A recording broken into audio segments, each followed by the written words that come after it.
Was और नसीहतें, लफ्ज लफ्ज हिकमतें, अब्र इल्म आगही से बरसती बारिशें, शरअ के उमूर से, दीन के शऊर से, कल्ब ज़हन जगमगाते हैं सच के नूर से।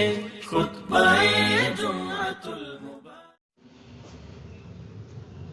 रब्बि शरह ली सदरी वयस्सिर ली अमरी वहलुल उक़दतम मिन लिसानी यफ़क़हू क़ौली।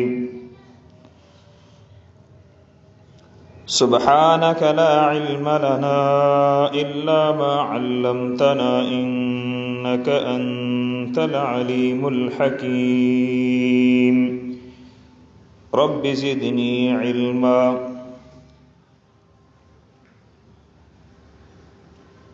अल्लाह ताला इंसान ज़ात खे जेके नेमतूं ॾिनियूं आहिनि उन्हनि सभिनी नेमतनि जे मथां हिकिड़ी नेमत वॾी अहमियत रखे थी, ऐं उहा नेमत अक़ल जी नेमत आहे। जहिड़ो शऊर, जहिड़ी सोच, जहिड़ो सम्झनि, गौर कनि, अल्लाह ताला इहा सिफ़त इंसान खे ॾिनी आहे, ॿी कंहिं बि मख़लूक खे अक़ल जी इहा नेमत अहिड़े तरीक़े सां न मिली आहे।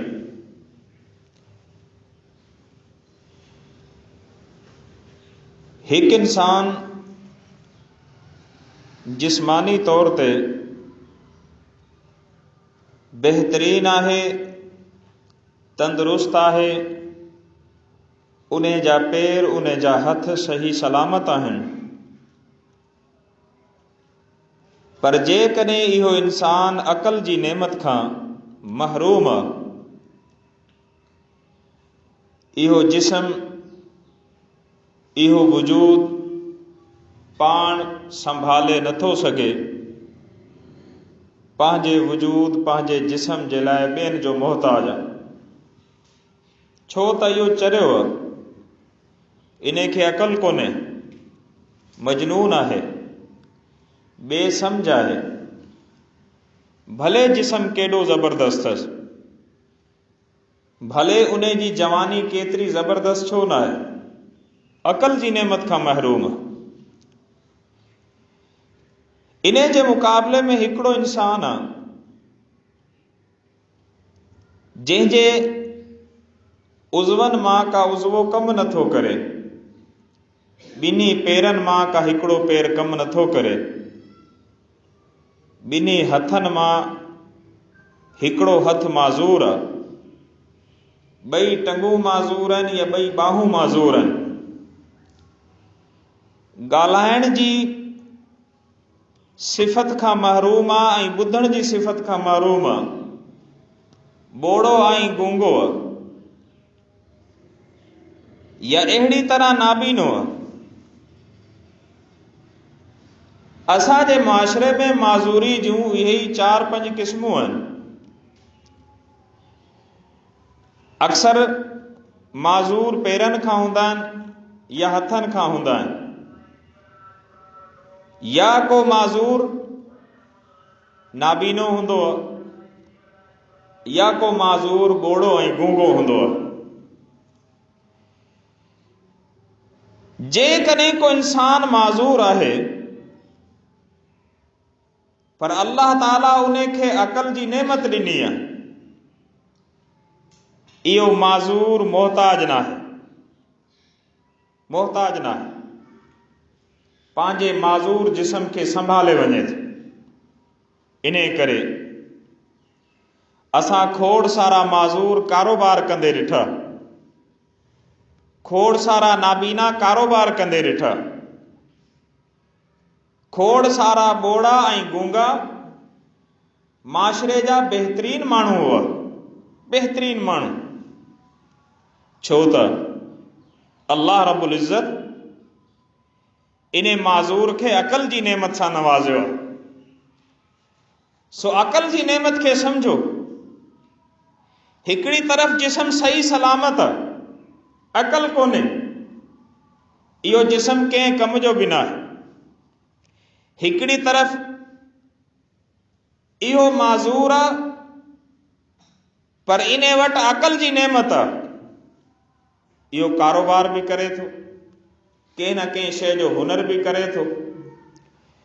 खोड़ सारा इंसान माज़ूर, उन्हनि पंहिंजी माज़ूरी खे मजबूरी न सम्झियो। अल्लाहु अकबर। इन करे अल्लाह ताला इन इंसान जी अकल में, इन जी हिस्स में या ख़ासियत ॾिनी आहे त जॾहिं इन जी बुनियादी 5 हिस्सनि मां, अकल जी 5 ताक़तनि मां का हिकिड़ी ताक़त जवाब ॾिए थी त ॿी ताक़त में उहा सलाहियत वधी वञे थी ऐं उहा उन जी जॻह पूरी थी करे छॾे। नाबीने इंसाननि जो हाफ़िज़ो तमामु तेज़ हूंदो आहे, ॿोड़नि ऐं गूंगनि जी अकल तमामु घणी तेज़ हूंदी आहे, सम्झ जी सलाहियत वधीक हूंदी आहे। अल्लाहु अकबर। त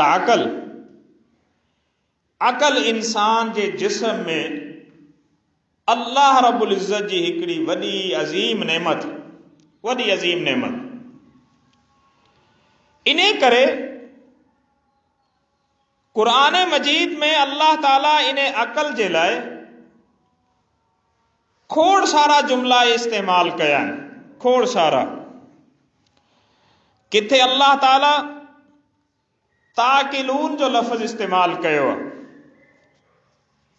क़ुरान मजीद में ताकिलून, तव्हां अकल कयो, अकल सां समझो।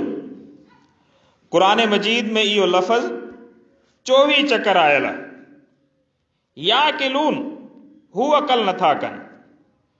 क़ुरान मजीद में इहो अखर 22 चकर आयो। अहिड़ी तरह या अकीलुहा, क़ुरान मजीद में इहो अखर 1 चकर आयो। क़ुरान मजीद में नाकिल, इहो लफ़्ज़ 1 चकर आयो। अहिड़ी तरह क़ुरान मजीद में अल्लाह ताला अकल जे लाइ हिकिड़ो लफ़्ज़ इस्तेमाल कयो आहे, उलिल अलबाब। अहिड़ी तरह उलिन नुहा, इहे जेके अकल जे लाइ अल्लाह ताला लफ़्ज़ इस्तेमाल कया आहिनि, इहे खोड़ खोड़ चकर आयल आहिनि, 1 खां वधीक चकर। दिल जो इस्तेमाल, क़ुरान मजीद में लफ़्ज़ हिजर जो इस्तेमाल अकल जे लाइ। क़ुरान मजीद में लफ़्ज़ फ़िक्र जो इस्तेमाल, क़ुरान मजीद में लफ़्ज़ तफ़क्कुर जो इस्तेमाल, ततफ़क्करून जो इस्तेमाल, यतफ़क्करू जो इस्तेमाल, यतफ़क्करून जो इस्तेमाल। ये सब जा सब जुमला अकल जे लाइ इस्तेमाल थिया आहिनि, सम्झ जे लाइ इस्तेमाल थिया आहिनि। क़ुरान मजीद जी इन्हनि आयतनि में अल्लाह ताला तरगीब ॾिनी आहे इंसाननि खे, ओ इंसानो, पंहिंजी अकल इस्तेमाल छो नथा कयो? इन अकल जे ज़रिए सोचो छो नथा? इन अकल जे ज़रिए गौर फ़िक्र छो नथा कयो? इन अकल जे ज़रिए अल्लाह जी तौहीद खे छो नथा सुञाणो? इन अकल जे ज़रिए शिरक खां परे छो नथा थियो? इन अकल जे ज़रिए बुरे ऐं भले में फ़र्क़ छो नथा कयो? त क़ुरान मजीद में अल्लाह ताला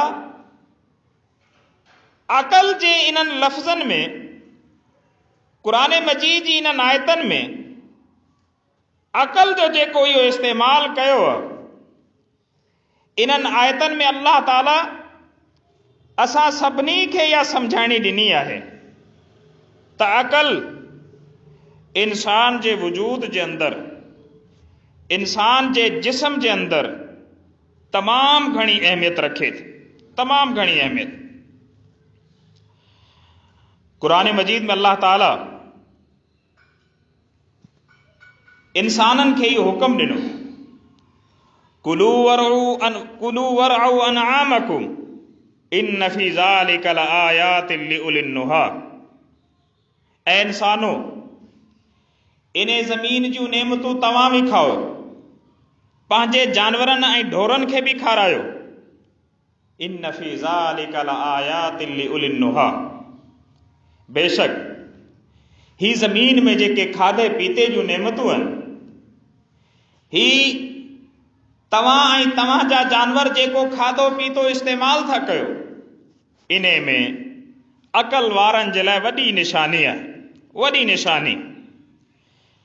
अल्लाह ताला हिते अकल जे लाइ हिकिड़ो अलॻि लफ़्ज़ इस्तेमालु कयो आहे, उहो आहे लफ़्ज़ नोहा। नोहा लफ़्ज़ जो मतिलबु आहे अकल। अकल खे नोहा छो चयो वियो आहे? छो त नोहा जी माना आहे मना करणु। अकल इंसान खे बुरी शयुनि खां रोके थी। इन करे कुरान मजीद में अल्लाह ताला असांजी सम्झ जे लाइ, असांजी अकल जे लाइ इहो लफ़्ज़ इस्तेमालु करे असांखे तरगीब ॾिनी आहे त असां पंहिंजी अकल जे ज़रिए बुरी शयुनि खां, बुरी सिफ़तनि खां, बुरी ॻाल्हियुनि खां बचूं। अफलम यहदि लहुम कम अहलकना क़ब्लहुम मिनल क़ुरूनि यमशून फी मसाकिनिहिम। छा इहे नथा ॼाणनि त असां केतिरियूं क़ौमूं तबाह कयूं? छा ही उन्हनि जे घरनि जे भरमा नथा गुज़रनि? उन्हनि तबाह थियल बस्तियुनि मां, तबाह थियल ॻोठनि मां नथा गुज़रनि। यमशून फी मसाकिनिहिम इन फी ज़ालिका लआयातिन लिउलिन नुहा। ही तबाह थियल ॻोठ, तबाह थियल शहर, तबाह थियल बस्तियूं, इहे अकल वारनि जे लाइ इबरत आहे। अकल वारनि जे लाइ इहे निशानियूं आहिनि। छो? अल्लाह ताला इन्हनि तबाह थियल इलाक़नि में, इन्हनि इलाक़नि जी तबाही जो ज़िक्र करे अकल जो लफ़्ज़ छो इस्तेमालु कयो? इहा अल्लाह ताला दर्स ॾिनो त जिन्हनि ॾोहनि जे करे, जिन्हनि गुनाहनि जे करे इहे बस्तियूं, इहे क़ौमूं, इहे इलाक़ा तबाह थिया, ऐं इंसानो तव्हां उन्हनि गुनाहनि खां, उन्हनि शयुनि खां बचिजो। अल्लाहु अकबर। इन करे कुरान मजीद में अल्लाह ताला अकल जे लाइ हिकिड़ो लफ़्ज़ इस्तेमालु कयो आहे, हिजर। लफ़्ज़ हिजर जेको आहे, उन जे बारे में अल्लामा आलूसी रहमहुल्लाह मुफ़स्सिर कुरान आहिनि। आलूसी अलिफ मदा सां फरमाइनि था त जेका हिजर आहे, हुआ साहिबुल अक़ली अर्रजीह अल्लज़ी यज़बितु नफ़्सहु फयमनउहा अम्मा ला यंबग़ी वला यलीक़।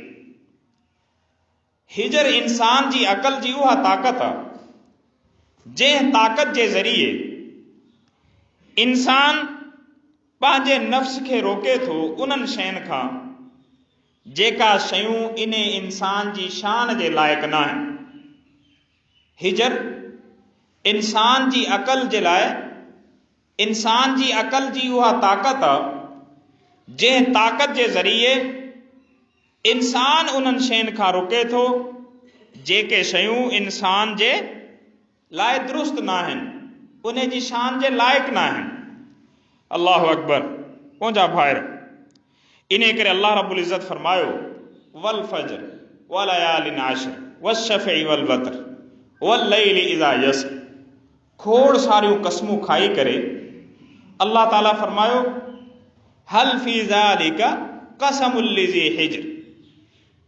छा इन्हनि कसमनि में अकल वारनि जे लाइ नसीहत कोन्हे? अकल वारनि जे लाइ सम्झाइणी कोन्हे? अल्लाहु अकबर। मुंहिंजा भाइर, इन करे कुरान मजीद में अल्लाह ताला अकल जे लाइ दिल जे इस्तेमाल जो तमाम घणो तज़किरो कयो आहे। दिल जे इस्तेमाल जो लहुम क़ुलूबुन ला यफ़क़हून बिहा व लहुम अयुनुन ला युबसिरून बिहा। इन्हनि जा दिल आहिनि, इन्हनि काफ़िरनि जा दिल आहिनि, पर ही उन्हनि दिलनि सां सोचनि नथा। छा सोचनि नथा? ईमान जे बारे में नथा सोचनि, अल्लाह जी तौहीद जे बारे में नथा सोचनि, अल्लाह जी अज़मत जे बारे में नथा सोचनि, शिरक जे बारे में नथा सोचनि। लहुम क़ुलूबुन ला यफ़क़हून बिहा। इने करे जे इंसान खे अल्लाह ताला दिल ॾिनो आहे ऐं दिल सां गॾु उन इंसान खे अक़ल जी नेमत ॾिनी आहे, ही वॾो ख़ुशकिस्मत आहे। वलहुम अयुनुन ला युबसिरून बिहा वलहुम आज़ानुन ला यस्मऊन बिहा उलाइका कल अनआम बल हुम अज़ल।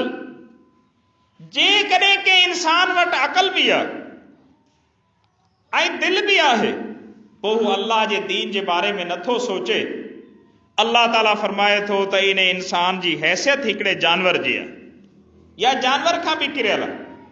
अल्लाह इन्हे खे एतिरी वॾी अज़ीम नेमत ॾिनी, इन अज़ीम अक़ल जी नेमत अचनि खां पोइ इन इंसान अक़ल न कई, सोच न कई, सम्झ न कई, गौर फिक्र न कयो। अफलम यसीरू फिल अर्द फतकून लहुम क़ुलूबुन याक़िलून बिहा। छा ही ज़मीन में घुमनि नथा, घुमी फिरी ॾिसनि नथा? जे कॾहिं इन्हनि वटि दिल हुजे हा,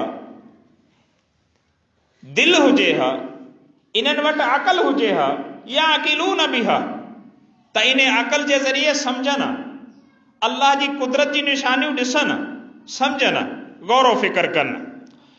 इन करे क़ुरान मजीद में अल्लाह ताला इन अक़ल जो ताल्लुक़ इंसान जे दिल सां रखियो आहे। फ़इन्नहा ला तअमल अब्सार वलाकिन तअमल क़ुलूबुल लती फ़िस सुदूर। अहिड़ी तरह क़ुरान मजीद में अल्लाह ताला हिकिड़ो लफ़्ज़ इस्तेमाल कयो आहे, हुल्म। इन लफ़्ज़ जी माना बि समझ आहे, समझ। अम तअमुरुहुम अहलामुहुम बिहाज़ा। छा इन्हनि जूं अक़लूं इन्हनि खे इहो हुक्म थियूं ॾियनि? अम हुम क़ौमुन ताग़ून। या इहे सरकश थी विया आहिनि, इहे बाग़ी थी विया आहिनि। छा इन्हनि जी अक़ल इन्हनि खे बग़ावत जो हुक्म ॾिनो आहे? इन्हनि जी अक़ल इन्हनि खे इहा ग़लति सोच ॾिनी आहे? छो क़ुरान मजीद में लफ़्ज़ अहलाम जेको आहे, इन लफ़्ज़ अहलाम जो मतिलब बि गौर फिक्र आहे, सोच समझ आहे, सोचनि ऐं सम्झनि। अल्लाहु अकबर। अहिड़ी तरह क़ुरान मजीद में हिकिड़ो लफ़्ज़ इस्तेमाल थियो आहे, लुब। इन लाइ अलबाब जो लफ़्ज़ इस्तेमाल थियो आहे।